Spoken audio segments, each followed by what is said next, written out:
E aí, pessoal, no vídeo de hoje vamos falar sobre aquele que é considerado por muitos filósofos o principal argumento e o mais forte argumento a favor do ateísmo. Para saber qual é, fique até o fim desse vídeo. Vamos lá!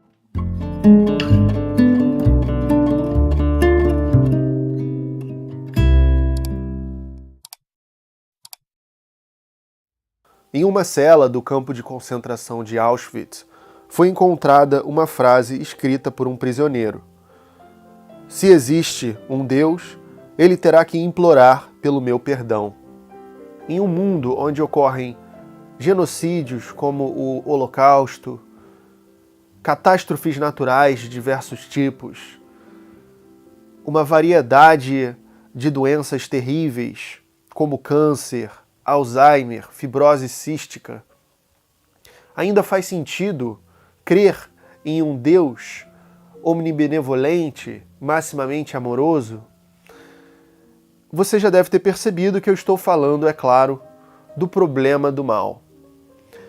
Epicuro, o filósofo grego do período helenístico, lá atrás, ele chegou à seguinte conclusão, que se os deuses existem, eles não se importam com o destino dos seres humanos, porque eles são capazes de impedir os males do mundo e os males do mundo continuam acontecendo. Então ele chegou à conclusão que os deuses não se importam se existem.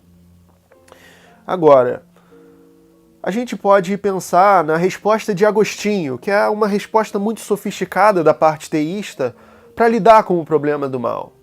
Agostinho de Hipona, um bispo, um dos principais filósofos da patrística, argumentou que o mal é uma privação de bem.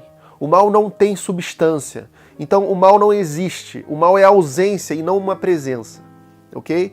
É como um carro que está seguindo uma rota e aí ele, por um acidente, desvia e bate na árvore. Não foi algo que aconteceu ali, foi a falta de ordem dele seguir a sua reta. Então é mais ou menos por aí que eles enxergam o mal. Então o mal é uma ausência, uma privação de bem. Assim como a conduta humana, quando ela não é reta, quando a pessoa peca, digamos assim, segundo Agostinho, ela está desviando-se do reto caminho. E para Agostinho, nós já viemos tortos ao mundo, né? Nós já somos membros de uma espécie decaída. E a gente tem que buscar se endireitar ao longo da vida. Mas a gente já tende a pecar, né? A semente do pecado já está em todos nós. Então, para os males que são de origem humana, os teístas vão explicar dessa forma, dizendo que o mal é uma privação, é um acidente, é um erro, e não uma substância. E que Deus, por ser bom, ele quis dar o livre-arbítrio para os seres humanos. Então, ele não pode dar o livre-arbítrio para os seres humanos sem que seja possível que, com esse livre-arbítrio, os seres humanos pequem. Então, ele, por ser bom, ele abre a possibilidade do pecado, querendo compartilhar conosco a liberdade. Pois bem, isso poderia explicar talvez o genocídio, né? Talvez o caso, por exemplo, de o partido nazista existir e do Holocausto existir, e do racismo, enfim, de todos os tipos de males que vêm do ser humano. Mas e quanto aos males naturais? Catástrofes, terremotos, tsunamis, que dizimam cidades, que acabam com as vidas de pessoas, que levam pessoas, bebês, e estragam completamente a vida de comunidades inteiras, que não são causadas pela, por exemplo, ação humana no aquecimento global, mas que ocorrem de modo natural e que iam ocorrer independente da ação humana. Como é que Deus explica isso? Como é que explicam isso com a existência de Deus? Então a gente pode caracterizar o problema do mal, que é um grande guarda-chuva de diferentes argumentos, né? Mas eu vou te oferecer a seguinte caracterização de determinada maneira. Afirmam que o Deus teísta, cristão, é onisciente, onipotente e omnibenevolente. Pois bem, um Deus onisciente deveria saber sobre os males do mundo. Um Deus onipotente seria capaz de fazer algo a respeito desses males. Um Deus omnibenevolente, maximamente amoroso, iria querer fazer algo a respeito desses males.